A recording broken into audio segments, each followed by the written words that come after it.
பிரதமர் மோடி அவர்கள் 3வது முறையாக ஆட்சி அமைத்த பிறகு நிதியமைச்சர் நிர்மலா சீதாராமன் அவர்கள் 7வது முறையாக பட்ஜெட் தாக்கல் செய்திருக்கிறார். நாடே எதிர்பார்த்து கொண்டிருந்த இந்த பட்ஜெட்டில் பேசப்பட்டது என்ன, விடுபட்டது என்ன என்பது குறித்து தான் இன்றைய உரைகள் நிகழ்ச்சி விவாதிக்க இருக்கிறது.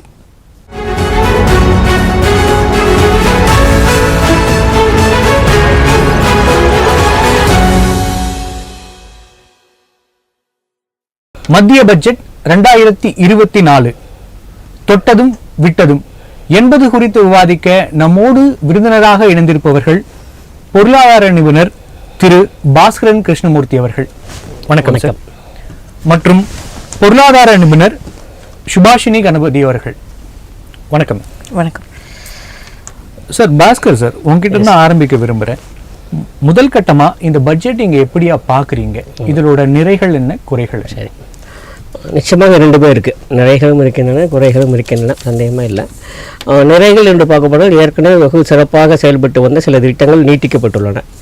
குறிப்பாக அன்ன யோஜனா திட்டத்தின் கீழே ஒரு 80 கோடி மக்கள் பயன்பெறுவார்கள். அது நீட்டிக்கப்பட்டுள்ளது.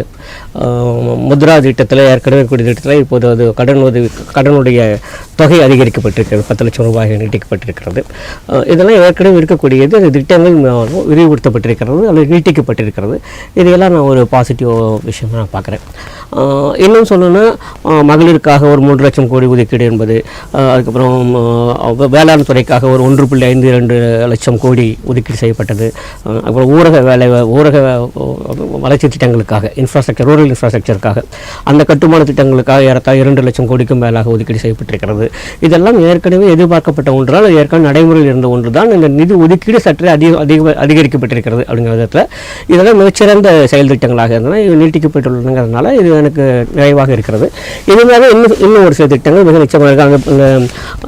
திறன் வளர்ச்சி திட்டங்களாக இருக்கட்டும், ஏறத்தாழ ஒரு 4 கோடியில் 5 கோடி இளைஞர்களுக்கு திறன் வேலைவாய்ப்பு வழங்கப்படும் என்று சொல்வதாக இருக்கட்டும், அது முதல் மொழி வேலைவாய்ப்பு செல்வர்களுக்கு 1 மாத ஊதியம் வழங்குவது என்று சொல்வதாக இருக்கட்டும், அல்லது தொழிற்சாலை பணிபுரியும் மகளிருக்கான தங்குமிடங்கள் கட்டித்தரப்படும் என்று சொல்வதாக இருக்கட்டும், இதெல்லாம் பொதுவாக வரவேற்கிறது. யாருமே வரவேற்பார்கள். நானும் அதை வரவேற்கிற மிக நிச்சயமாக. அதை சொன்னேன். அது 2 விதமாக பார்க்கலாம். ஏற்கனவே நடைமுறையில் இருந்த திட்டங்கள் சற்றே விரிவடைந்திருக்கிறது அல்லது ஒதுக்கீடு அதிகரிக்கப்பட்டிருக்கிறதுங்கிற விதத்தில் ஒன்று. அப்புறம் புதிதாக ஒரு சில திட்டங்கள், இப்போ நான் சொன்ன மாத ஊதியம், அதுக்கப்புறம் மாத ஊதியம், 1 மாத ஊதியம் தருவது, இந்த தங்குமிடங்கள், இதெல்லாம் புதிதாக வருகிறது. இதெல்லாம் நிச்சயமாக வரவேற்கலாம். ஆனால் ஏமாற்றம் என்று சொன்னால் தயவுசெய்து யாரும் கோபித்துக் கொள்ளாது. எனக்கு கொஞ்சம் ஏமாற்றம் அதிகம்தான், ஒரு மிகப்பெரிய ஏமாற்றம் அப்படின்னு தான் நான் சொல்லுவேன். என்றால் இந்த அரசின் மீது பொதுவாக ஒரு மிகப்பெரிய நம்பிக்கை இருக்கிறது. இப்போது அந்த நம்பிக்கை இருக்கிறது, சரிங்களா? என்றால் இவர்கள் மிக நிச்சயமாக நாட்டினுடைய வளர்ச்சியிலே மிகுந்த அக்கறை கொண்ட ஒரு அரசாகத்தான் நம்ம பார்க்குறோம், சரிங்களா? ஊழல் இல்லாத ஒரு அரசாங்கம் நம்ம பார்க்கிறோம். நாட்டினுடைய வளர்ச்சிக்காக விக்ஷித் பாரத் என்று தொடர்ந்து சொல்லிக்கொண்டே வரதுனால நாட்டின் முன்னேற்றத்துக்கு மீது அக்கறை கொண்ட ஒரு அரசாக பார்க்கிற போது அப்போது மிகப்பெரிய பல விஷயங்கள் நம்ம எதிர்பார்த்தோம், அது நடக்கல. முக்கியமாக நடுத்தர வர்க்கத்துக்கு வருமான வரி உச்சவரம்பு இன்னும் அந்த தொகை அதிகரிக்கப்பட்டிருக்கும் சொன்னேன். இதே நம்முடைய தொலைக்காட்சியில் எங்கேயே தினமலரில் ஒரு 2 நாட்கள் முன்னாள் பேசும்போது சொன்னோம், குறைந்தபட்சம் 6 லட்சம் ரூபாய் வரையிலே இது உயர்த்தி தரலாம் அப்படின்னு சொன்னோம். ஆனால் எல்லாம் கையே வைக்கல. ஸ்டாண்டர்ட் டிடக்ஷன் மட்டும் 10,000 ரூபா அதிகம் பண்ணியிருக்காங்களே தவிர்த்து, ஸ்லாப் ரேட்டு மாற்றிருக்காங்களே தவிர்த்து மற்றபடி கையே வைக்கவில்லை என்பது ஒரு மிகப்பெரிய ஏமாற்றம் உண்டு, ஒரு மிகப்பெரிய அதிர்ச்சியும் கூட. என்றால் உங்களுக்கே தெரியும், அரசாங்கம் எந்த ஒரு முனைப்பும் எடுக்காமல், எந்த ஒரு எஃபர்ட்டும் எடுக்காமல் தானா அரசாங்கத்துக்கு வரி செலுத்தக்கூடிய யாருன்னு பார்க்க போனீங்கன்னா மாத ஊழியர்கள் தான். அவர்களுடைய நாணயம் இங்கே மீண்டும் மீண்டும் மீண்டும் கேள்விக்குள்ளாக்கப்படுகிறது, சோதனைக்கு உள்ளாக்கப்படுகிறது. அது சரியானதாக தோணவில்லை. யார் நாணயமாக வரி செலுத்துகிறார்களோ அவர் செலுத்திக்கொண்டே இருக்கட்டும் அப்படிங்கிற மாதிரி இருக்குது. அவர்கள் அப்படியே தான் இருக்கணும், அவங்களுக்கு எந்த ஒரு சொல்லியும் தரக்கூடாது என்பதெல்லாம் ஏற்றுக்கொள்ளக்கூடிய ஒரு நடைமுறையாக இல்லை. அந்த விதத்தில் இது ஒரு மிகப்பெரிய ஏமாற்றமும் மிகப்பெரிய அதிர்ச்சியாகவும் இருக்கிறது. மற்றபடி ஒரு புதிய பார்வை, புதிய அணுகுமுறை, தெளிவான ஒரு சிந்தனை இருக்கிறதாங்கன்னா அநேகமாக இல்லை என்று எனக்கு தோன்றுகிறது. கண்டிப்பாக சார். சுபாஷினி மேம், உங்களோட பார்வையில் இந்த பட்ஜெட் நீங்கள் எப்படியா பார்க்குறீங்க? நிறை குறைகள் என்ன? ஸோ ஒரு வளர்ச்சிக்கான ஒரு பட்ஜெட். இப்போ நம்ம வந்து அது விஷன் 2047 விக்சித் பாரத் அப்படின்னு நம்ம பார்த்தோம்னா அது சம்பந்தமான அம்சங்களை வந்து நிறைய அழகாக கவர் பண்ணியிருக்காங்க. இப்போ 2018 இது வந்து 7வது பட்ஜெட் திருமதி நிர்மலா சீதாராமன் அவர்கள் நிதியமைச்சராக இது வந்து ப்ரெசென்ட் பண்ணுறது.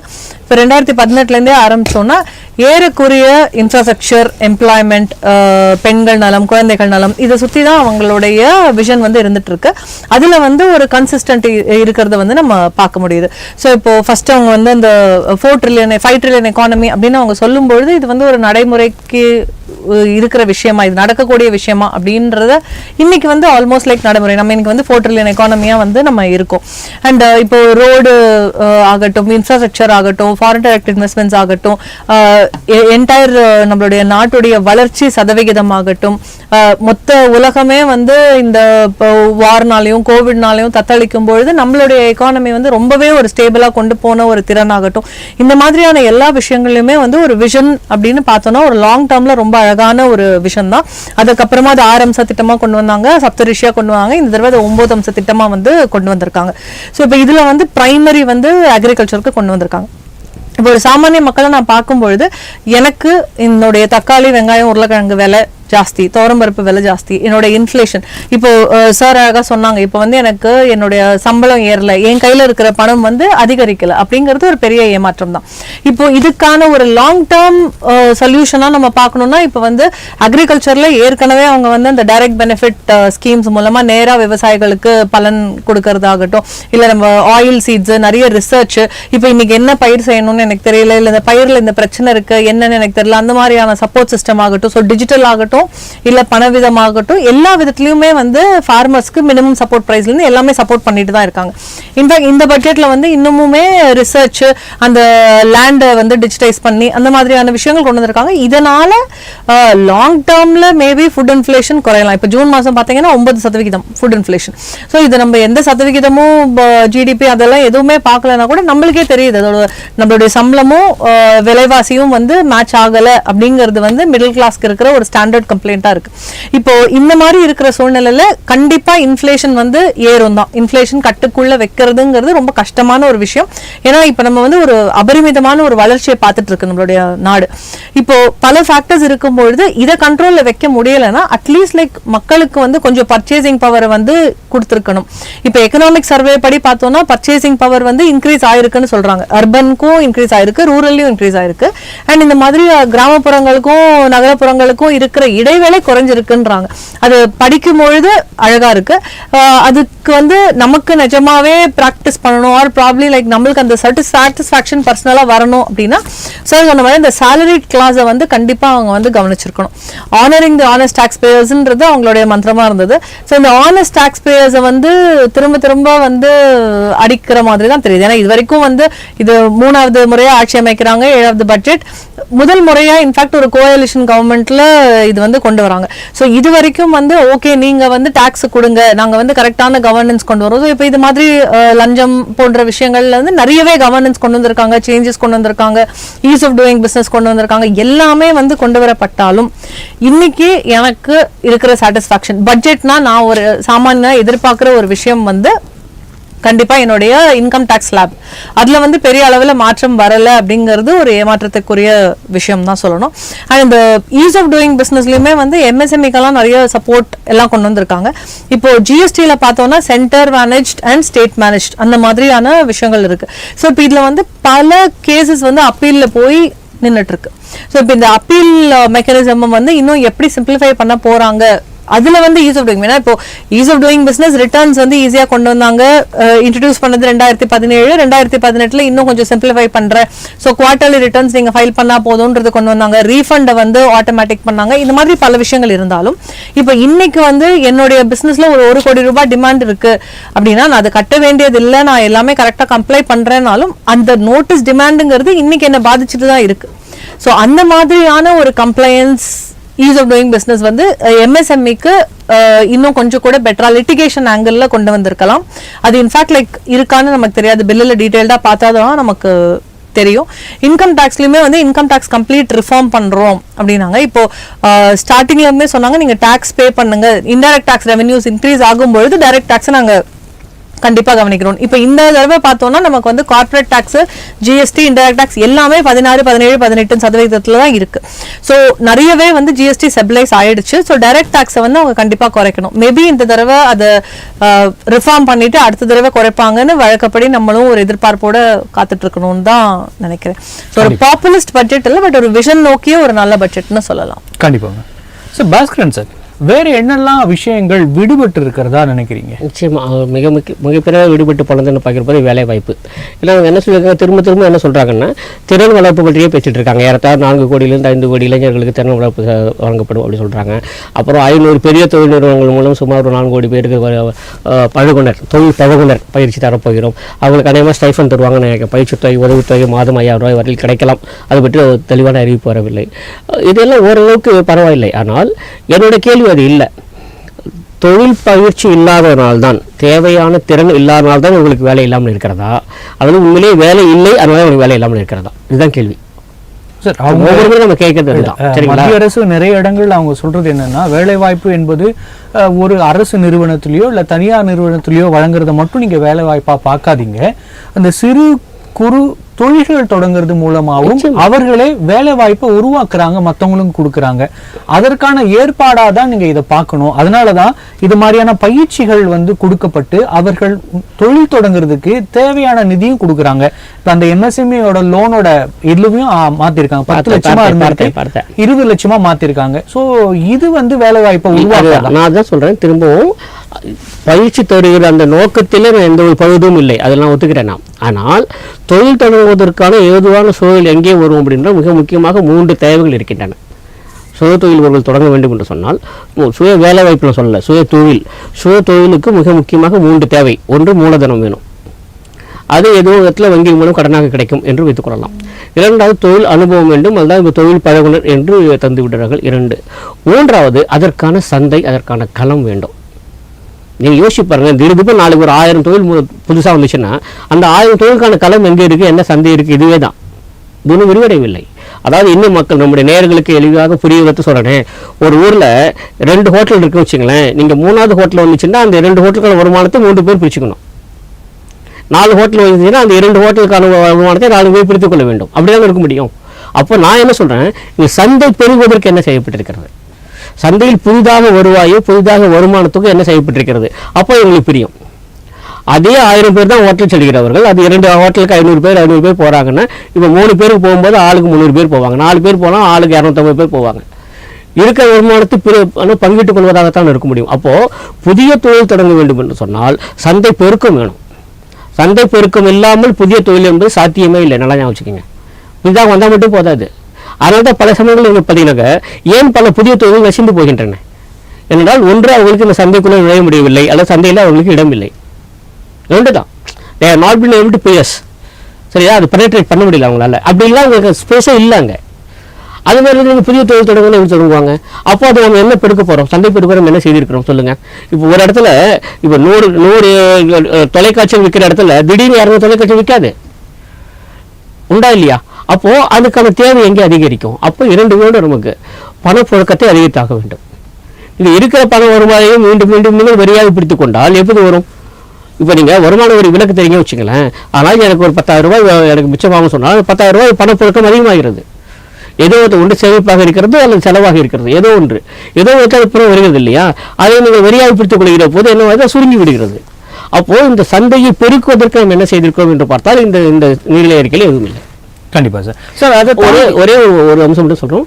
இப்போ நம்ம சொல்வதெல்லாம் எதற்காக சொல்கிறோம் என்று சொன்னால், 100 மதிப்பெண் பெறுகிற ஒரு மாணவன் 60 மதிப்பெண் பெறுகிறானேங்கிற ஆர்வத்தில் சொல்றது. எனவே இந்த அரசாங்கத்தை செய்ய முடியும் என்றால், இவர்கள் வளர்ச்சி அடைந்த பாரதம் என்கிறீங்களா கூட செயல்பட்டுக் கொண்டிருக்கிறார்கள் என்ற போது ஏன் இதெல்லாம் செய்யக்கூடாது? அப்போ அந்த அணுகுமுறையில் மாற்றம் வேண்டும். அதுக்காக இதெல்லாம் சொல்லிட்டு இருக்கோம். கண்டிப்பா சார். மேம் சுபாஷினி மேம், குறிப்பாக வந்து ஒரு முக்கியமான விஷயம் வந்து இப்போ பேசிட்டு இருக்காங்க, இந்த பட்ஜெட்ல தமிழகம் அப்படிங்கிற ஒரு வார்த்தையே உச்சரிக்கப்படவில்லை, தமிழகமே புறக்கணிக்கப்பட்டிருக்கிறது அப்படிங்கிற ஒரு விஷயத்த சொல்லியிருக்காங்க. அதை நீங்க எப்படியா பார்க்குறீங்க? அதோட உண்மைத்தன்மை என்ன? இப்போ தமிழகம் புறக்கணிக்கப்படுகிறதுனா தமிழகம் மட்டுமா அப்படிங்கிறது அடுத்த கேள்வி. கேரளா கூட வரல, கர்நாடகா கூட வரல, அந்த மாதிரி பல ஸ்டேட்ஸ் வந்து வட மாநிலங்கள்னு எடுத்துக்கலாமா? இல்ல, இப்போ அங்க வட மாநிலங்கள்லயுமே நிறைய மாநிலங்கள் வரலையே. ஹிமாச்சல் இருக்கு, அதுக்கப்புறமா வந்து உத்தரகண்ட் இருக்கு, அதுக்கப்புறமா ஹிமாச்சல்லாம் சொல்லியிருக்காங்க மேம். குறிப்பா வந்து அந்த வெள்ள பாதிப்புகளுக்கு ஆமா ஒரு 11,500 கோடி வந்து கொடுக்கறதா அவங்களுக்கு சொல்லியிருக்காங்க. சிக்கிமுக்கு சொல்லியிருக்காங்க, ஆமா ஒரிசாவுக்கு சொல்லியிருக்காங்க, எல்லாத்துக்கும் சொல்லியிருக்காங்க, பீகார் சொல்லியிருக்காங்க, ஆந்திராக்கு சொல்லியிருக்காங்க. சோ இப்படி எல்லாம் சொல்லியிருக்காங்க. ஆனா தமிழகத்துக்கு மட்டும் எதுவும் சொல்லலையே அப்படிங்கிற ஆதங்கம் சரிதானே? நியாயமான ஆதங்கம் தான். இதுல வந்து சொல்லப்பட்ட ஸ்டேட்ஸ் அப்படின்னு பார்த்தோம்னா ஸ்பெசிஃபிக்கா ஒரு 6-7 மாநிலங்களை வந்து நோக்கி தான் இருக்கு. இப்போ இதுல நார்த் ஈஸ்ட்டை பொறுத்த வரைக்கும் யாருக்கும் பெரிய கம்ப்ளைண்ட் இல்லை. ஏன்னா நார்த் ஈஸ்ட்டை வந்து டெவலப் பண்றதுங்கிறது இந்த பட்ஜெட்ல கொண்டு வரப்பட்ட விஷயம் இல்லை. நார்த் ஈஸ்ட் டெவலப்மெண்ட்டுங்கிறது கடந்த ஒரு 2-3 ஆண்டுகளாகவே வந்து பண்ணிட்டு இருக்காங்க. அதுக்கான ரிசல்ட்டும் நம்ம பார்த்துட்டு தான் இருக்கோம். டூரிசம் டெவலப்மெண்ட் அண்ட் நிறைய ரோட்ஸ் அண்ட் இன்ஃப்ராஸ்ட்ரக்சர் டெவலப் ஆகுது. அங்க வந்து வேலை வாய்ப்புகள் உருவாக்கி தான் ஆகணும். ஏன்னா இப்போ நம்ம தமிழகத்துல பார்த்தோம்னாலே எல்லா இடத்துலயுமே வந்து இருக்கிற வேலை செய்யறவங்க வந்து எல்லா வெளி மாநிலங்கள்ல இருந்து வந்தவங்களா தான் இருக்காங்க. அண்ட் மோஸ்ட்லி லைக் நார்த் ஈஸ்ட்ல இருந்து இருக்காங்க. ஸோ இப்போ அங்க வந்து அவங்க வேலை வாய்ப்பு உருவாக்கினாதான் நம்மளுக்கு இங்க இருக்கிற வேலை வாய்ப்பு இங்க இருக்கிறவங்களுக்கு கிடைக்கும். ஸோ அந்த விதத்துல நான் அதை பாசிட்டிவா தான் பாக்குறேன். ஸோ நார்த் ஈஸ்ட்டை பொறுத்த வரைக்கும் கம்ப்ளைண்ட் இல்லை. பட் இங்க ஆந்திரா பீகாரை பொறுத்த வரைக்கும் இது வந்து ரொம்ப ஒரு கிளியர் பொலிட்டிக்கல் விஷயமா தெரியுது. ஸோ இது வந்து இதை செஞ்சுதான் ஆக வேண்டும்ன்ற கட்டாயத்துல கவர்மெண்ட் இருக்கு அப்படிங்கிறது பளிச்சுன்னு தெரிஞ்சாலும் லெஸ் கவர்மெண்ட் இப்ப அந்த கோலிஷன் கவர்மெண்ட் ஃபர்ஸ்ட் எவர் டைமா அவங்க வந்து இந்த பட்ஜெட்டை பிரசன்ட் பண்றாங்க. அவங்களுடைய ஆட்சியே வந்து அவங்கள சார்ந்த சப்போர்ட்ல இருக்கு அப்படிங்கிறதுக்காக கொடுக்கப்பட்ட சலுகையா இது அப்படிங்கிற கேள்வி வந்து ரொம்ப பிரச்சனை எழற மாதிரி தான் இருக்கு. ஸோ இப்போ அந்த 2 ஸ்டேட்ஸ் தாண்டி இப்போ ஜென்ரலா அவங்க வந்து கொடுக்கப்படுற அந்த இன்ஃப்ராஸ்ட்ரக்சர் அண்ட் வட்டி இல்லா கடன் இதெல்லாம் வந்து போன பட்ஜெட்லயே வந்து கொடுக்கப்பட்ட விஷயங்கள் தான். ஸோ அதோடைய இம்ப்ளிமெண்டேஷன் எப்படி வரும் அப்படிங்கிறது வந்து நம்ம பார்க்கணும். அண்ட் இது வந்து அப்படி நம்ம ஆந்திரா அண்ட் பீகார் ஸ்பெசிஃபிக்கா சொன்னோம்னா அவங்க வந்து ஸ்பெசிஃபிக்கா அவங்களுக்கு கேட்டு பெற தெரியுது அந்த மாதிரியான ஒரு விஷயமா வந்து ஒரு லெஸ் கவர்மெண்ட் அண்ட் மோர் கவர்னன்ஸ்னு சொல்லக்கூடிய ஒரு நேர்மையை நோக்கி இருக்கிற வளர்ச்சியை நோக்கி இருக்கிற பாஜக போன்ற கட்சியிலிருந்து எதிர்பார்க்கப்படாத ஒரு விஷயமா தான் பார்க்குறோம். கண்டிப்பா sir. Sir Bhaskaran Krishnamurthy sir, குறிப்பா தமிழகம் வஞ்சிக்கப்படுகிறது அப்படிங்கிற ஒரு குரல் இருக்கு. அதை தாண்டி இன்னொரு விஷயத்த ரொம்ப ஸ்பெசிஃபைடா சொல்றாங்க. சென்னை வந்து வெள்ளத்தால பாதிக்கப்பட்டது, தமிழகம் வெள்ளத்தால பாதிக்கப்பட்ட போது அதற்கான நிதி அப்ப கொடுக்கல. ஆனா இப்ப மற்ற மாநிலங்களுக்கு கொடுத்திருக்கிறாங்க, தமிழகத்திற்கு மட்டும் கொடுக்கவில்லை அப்படின்னு இந்த 2 குற்றச்சாட்டையும் சேர்த்து பார்க்குறப்ப மேடம் சொல்றது சரியா தானே சார் இருக்கு? இல்லை, இந்த குற்றச்சாட்டில் எதுவும் உண்மை இருக்காது எனக்கு தெரியல, டு பி ஆனஸ்ட். ஏன் அப்படின்னா 2 காரணம் சொல்லிடலாம். முதல்ல பொதுவாக ஒவ்வொரு பட்ஜெட்டில் என்ன பண்ணுவாங்கன்னா பல்வேறு திட்டங்களை பற்றி அறிவிப்புகள் வரும். இந்த முறை பட்ஜெட்டில் திட்டங்கள் பற்றி அறிவிப்புகள் வரல, ஒதுக்கீடுகள் மட்டும் தான் பண்ணியிருக்காங்க. அதனால இது பட்ஜெட் உரையை வச்சுட்டு பேசுகிறாங்க, பட்ஜெட் வச்சு பேசலை. சரிங்களா? தமிழகம் இல்லை அப்படிங்கிறது எதை வச்சு பேசுகிறாங்கன்னா பட்ஜெட் உரையில் இல்லை, பட்ஜெட்டில் இல்லை அப்படின்னு சொல்லவே முடியாது. பட்ஜெட் வந்த பிறகு தெரியும். அது மட்டும் இல்லாமல் துறை சார்ந்த ஒதுக்கீடு வருகிற போது அந்தந்த துறையின் கீழே வரக்கூடிய திட்டங்களுக்கு மிக நிச்சயமாக வரும். என்னமோ திட்டம் போட்டு ஒதுக்கீடு செஞ்சு எல்லாருக்கும் வந்து சேர்ந்ததுக்கப்புறம் தமிழ்நாட்டுக்கு வரலாங்க மாதிரி பேசிட்டு இருக்காங்க இல்லையா சமூக ஊடகங்கள். அது தவிர அவங்களுக்கு அந்த அடிப்படை உண்மையை இன்னும் புரியல அவங்களுக்கு.